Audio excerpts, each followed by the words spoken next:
Welcome to our channel. Today we how to cancel your Capital One Venture card, quick tutorial step by step clearly. To cancel your Capital One Venture card, start by gathering your account information. Ensure you have your card number and any associated personal identification ready.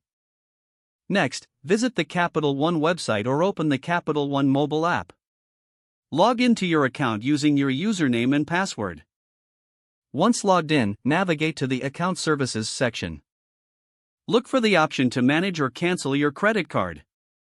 If you prefer to speak to someone directly, locate the customer service number.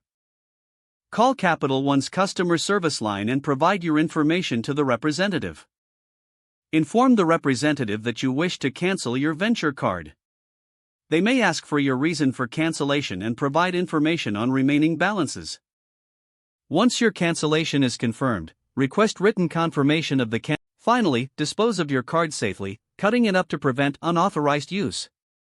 If the page does not load, refresh the browser or try again in a private or incognito window. Make sure you are using the correct email address, then retype it carefully to avoid small typos. If your password is not accepted, use the reset option and create a new strong password you can remember. Check your spam folder for verification or security emails, then complete any requested confirmation steps. Enable two-factor authentication if available to improve account security and reduce unauthorized access risk. After signing in, review your profile details so your contact information and settings are accurate and current.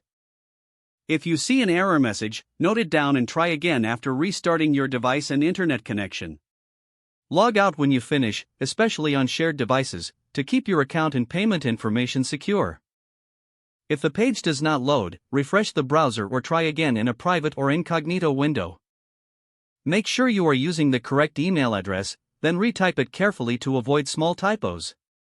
If your password is not accepted, use the reset option and create a new strong password you can remember. Check your spam folder for verification or security emails, then complete any requested confirmation steps. Enable two-factor authentication if available to improve account security and reduce unauthorized access risk. After signing in, review your profile details so your contact information and settings are accurate and current. If you see an error message, note it down and try again after restarting your device and internet connection. Log out when you finish, especially on shared devices, to keep your account and payment information secure. Don't forget to like this video and subscribe to our channel for more step-by-step tech guides.